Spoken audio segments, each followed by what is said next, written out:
The statement of Robert E. Lee, who's no longer in favor. Did you ever notice that? No longer in favor. Never fight uphill, me boys. Never fight uphill. They were Okay, that was a banger. They're posting Trump's dubs right now. Never fight uphill, me boys. Never fight uphill.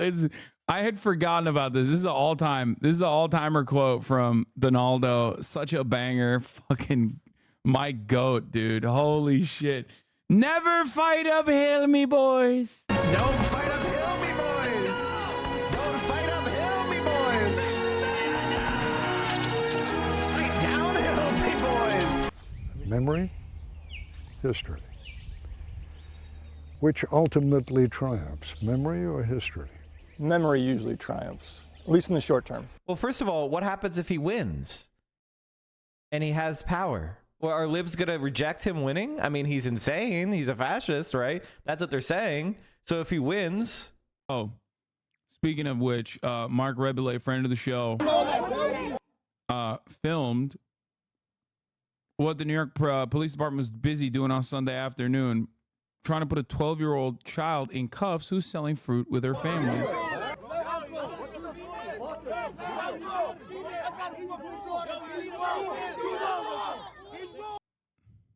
President Donald Trump has mainly generated headlines as a defendant of late.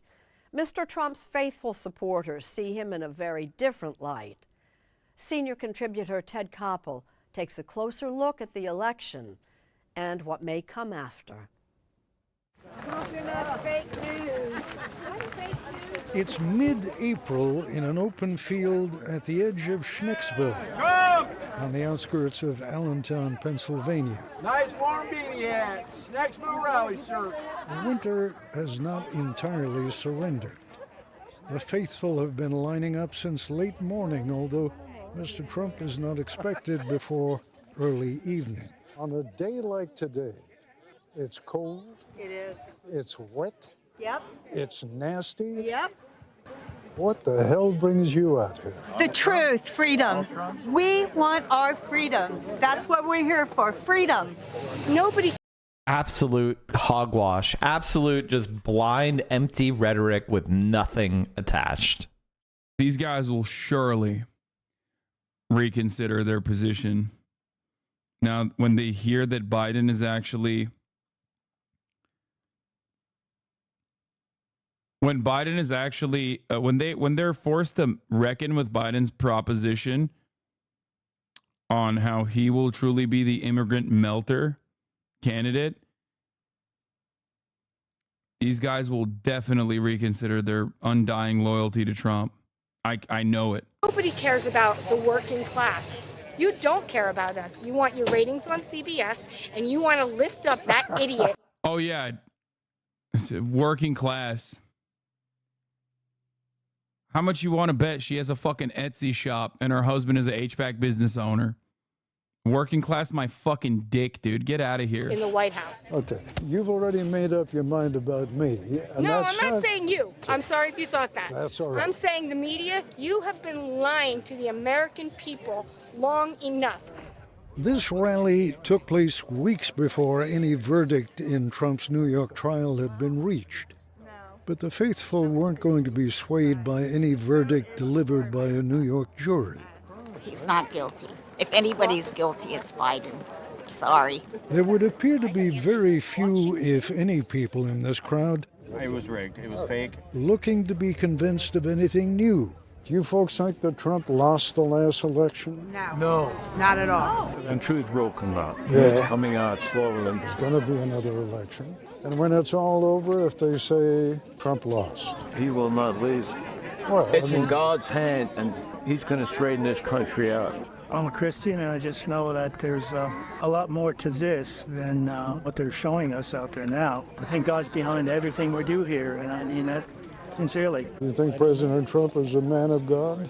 Well, I would like to think he is. I feel he is. A solid crowd of close to 8,000. They seem to draw energy and confidence from one another.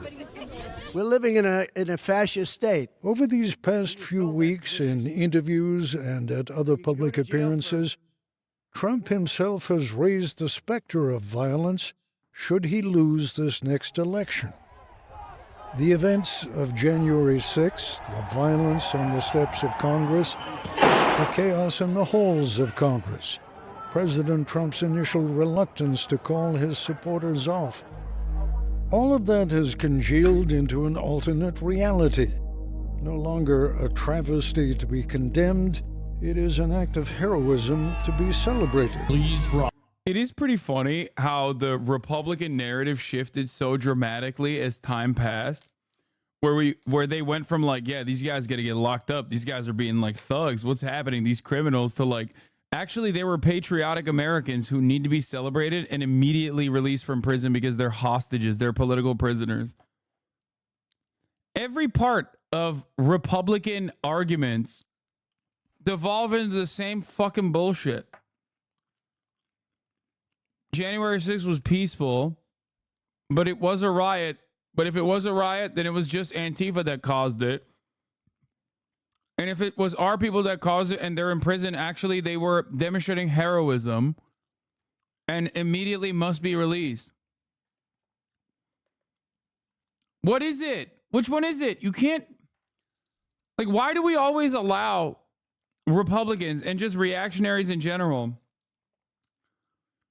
to get away with arguing on both sides of the argument every single time? You can say that about almost any right-wing position. Here, I'll use a random one. Okay? I'll use a random one. Totally random. I'll have you know, Abraham Lincoln freed the slaves. You know what party he was from? That's right, the Republican Party. Also, we should allow the Confederate flag to be flown. Okay, which one is it? Like, what do you mean? What the fuck are you saying?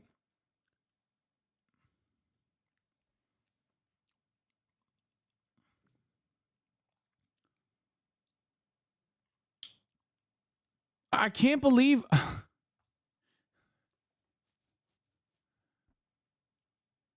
Yeah, immigrants, again, thank you. Immigrants don't work. They're lazy. They rely on American welfare state.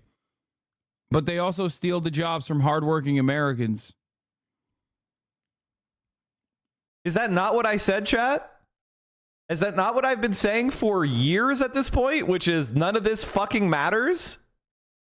I want you to understand something, chat. That when people think that their lives are less hopeful, that things are worse, they're going to, they don't care about things like he paid off a porn star.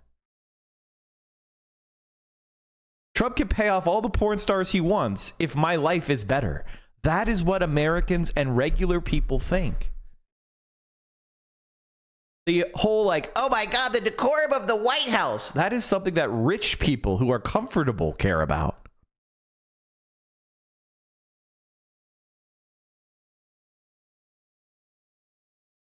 If Donald Trump, like if Joe Biden shot someone on Fifth Avenue, but he tripled the unionization rate and he forgave all student loans, I would vote for him twice.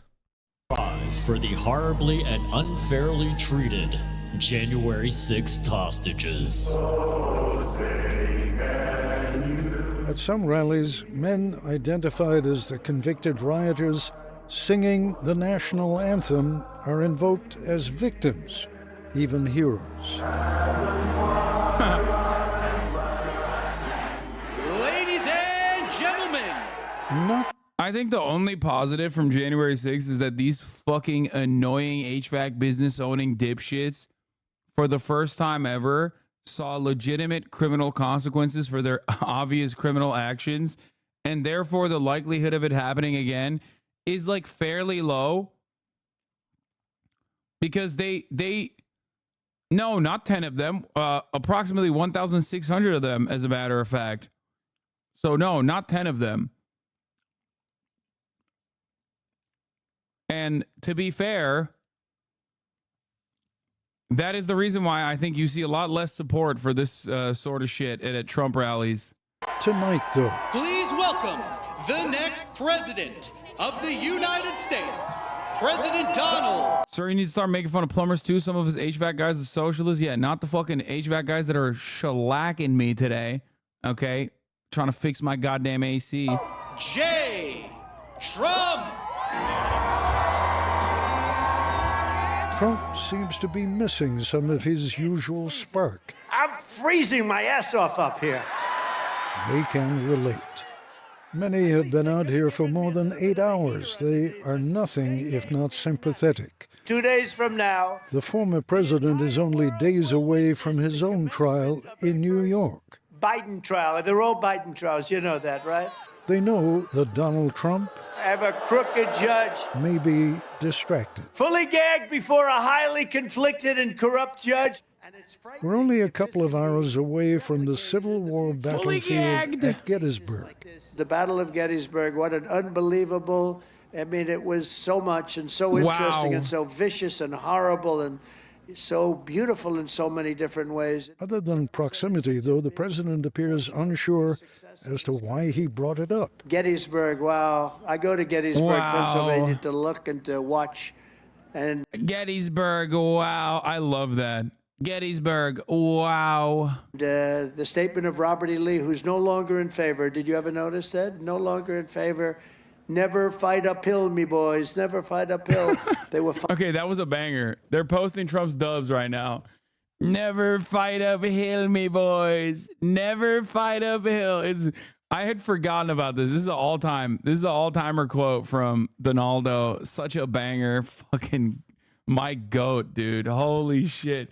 Never fight uphill, me boys. Fighting uphill, he said, wow, so interesting and so vicious and horrible and so beautiful in so many different ways. Trump trying to be poetic is like my favorite Trump. He's like, it was so horrible, but it was kind of beautiful to see all those dead corpses. Think about all that blood. They were fighting all over the place, and that was so interesting. And I like to watch documentaries, but I usually get bored. But I do think this is kind of the interesting part when they talk about them, how they died. It was amazing. They did it so I could be president. Other than proximity, though, the president appears unsure as to why he brought it up. Gettysburg, wow. I go to Gettysburg, Pennsylvania to look and to watch. And he's just saying things about Pennsylvania because he's in Pennsylvania, and Gettysburg is in Pennsylvania. The thing about Trump is, while he's obviously as demented as Biden is mentally, he's able to keep his logorrhea, the diarrhea of the mouth, going in a much less disconcerting way. You can kind of be like, wait, what does he mean? But when Biden is like stuttering and just trailing off, you're like, oh my God, that grandpa needs a nap. Don't fight uphill, me boys! Don't fight uphill, me boys! Fight downhill, me boys! Did Lee have an Irish brogue? Almost certainly not. What happened at Gettysburg was the beginning of the... Okay, this guy is such a fucking loser. Did he have an Irish accent? No, certainly not. Did Lee have an Irish brogue? Shut up! Like, what do you fucking... Oh, Snopes has rated this sentiment. Liar, liar, pants on fire rating. Most certainly not. What happened at Gettysburg was the beginning of the end for Confederate forces. Despite his crushing defeat, Lee looms majestically over the battlefield, by all appearances triumphant. It is, particularly to foreign visitors, a bizarre notion, honoring the man who led an army of rebels. It falls to Chris Gwynn, Gettysburg's chief of interpretation and education, to explain. The Confederates, they lost the battle, they lost the war, but for a long, long time, they won the war of memory. They won. I mean, they kind of, it's the same with the Nazis. They lost the battle, they lost the war, but fascism thrives in the Western world, especially. The war of memory. Because what most visitors encounter is a battlefield that has achieved this kind of moral equivalency. Chris, you're putting it in the past tense, as though that were no longer the case. It is still the case. It's still the case. There's a memorial down the road to the state of Mississippi, and on that monument, it talks about the righteous cause that Mississippians fought for. But what was that cause? Slavery. It's slavery. And you can go back to the Mississippi Declaration of Secession when the war begins. And Mississippians in 1860, 1861, they'll tell you exactly what the war's about. It's to protect slavery. Bro folded immediately. Yeah, you just got coupled. That right there, me boy, is a coupling. You just got coupled. That's not anywhere on that monument. Indeed, even as Chris Gwynn and I reflected on the war of memory, we learned that the names of Robert E. Lee and Stonewall Jackson are being restored to a couple of schools in Shenandoah County, Virginia. Let's uncancel Stonewall Jackson. Thank you. That reversal comes less than 4 years after the names were changed in response to the Black Lives Matter movement. Memory, history. Which ultimately triumphs, memory or history? Memory usually triumphs, at least in the short term. I don't think there has ever been a more recorded mini-insurrection than what happened on January 6th.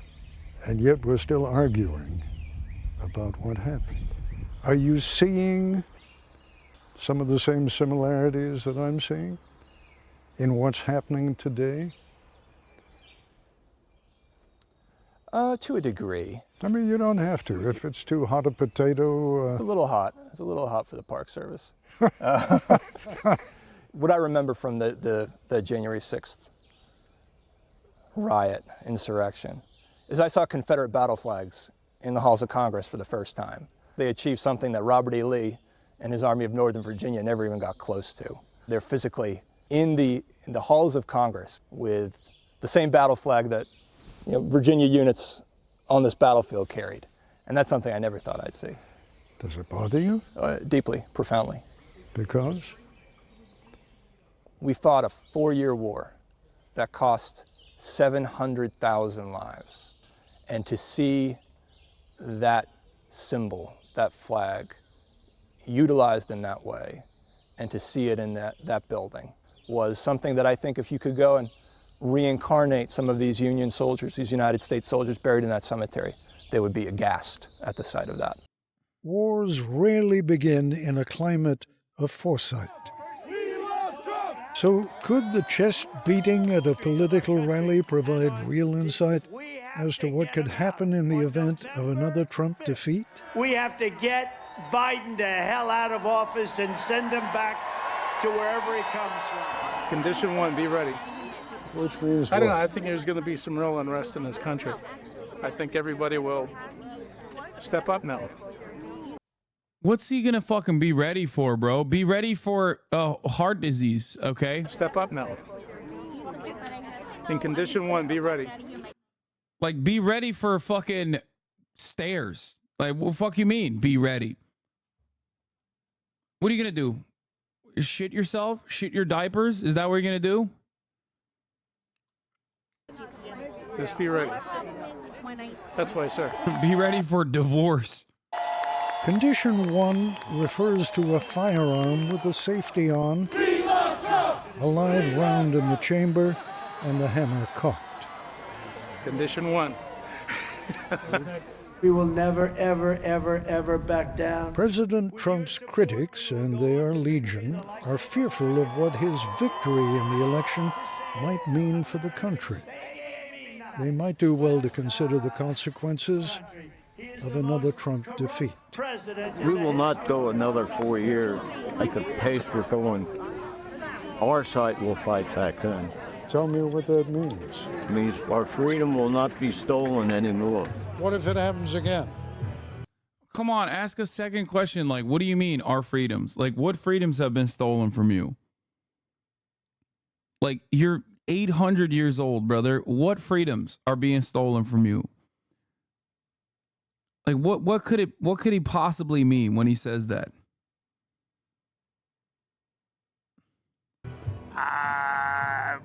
Be ready. Just be ready for war. Really? I think some of us are going to go and be a little nuts over it.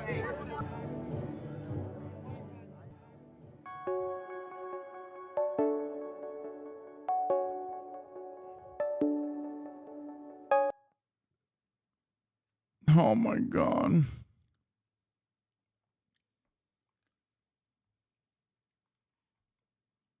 I was not doing a fake voice for that hug. Oh, speaking of which, Mark Rebele, friend of the show, filmed what the New York Police Department was busy doing on Sunday afternoon, trying to put a 12-year-old child in cuffs who's selling fruit with her family.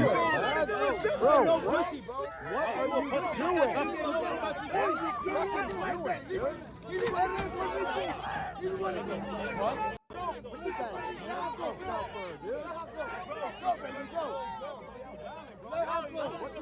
What are you doing? Get a female! Get a female! Stop touching her! Stop touching her! Stop touching her!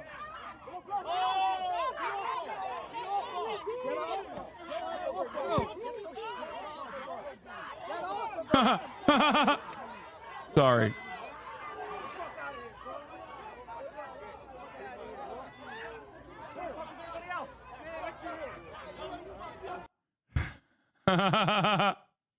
Oh, that's awesome.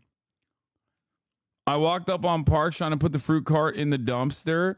Apparently, fam was repeatedly there selling without a license. Okay, fine. Talk to the parents. Don't cuff the kid. Embarrassing and dangerous behavior. Shame on Parks. Shame on NYPD. I mean, I don't think that they should fucking be apprehended at all. They're selling fruit in a fucking cart. This shit is so fucking disgraceful and so goddamn annoying, okay? It is awesome that he fought a 12-year-old and lost. I personally find it ridiculous. Like, why would you get mad at that? Why? Why would you fucking lose your shit at something like that? Yeah, white people get to do lemonade stands in their fucking suburbs, but God forbid a brown child sells fucking fruit on the street. You know? I thought this was fucking America. I disagree. You need a permit/license for these kinds of things. Yeah, brother. Make it more permissible and easier to fucking access then, okay? You could literally conduct inspections randomly. Half of those fucking carts on the side of the New York streets have permits. All of them have permits for the most part.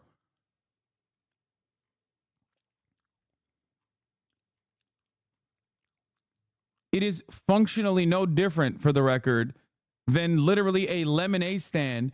What the fuck? Literally the ultra liberal I just described? Yeah, I know.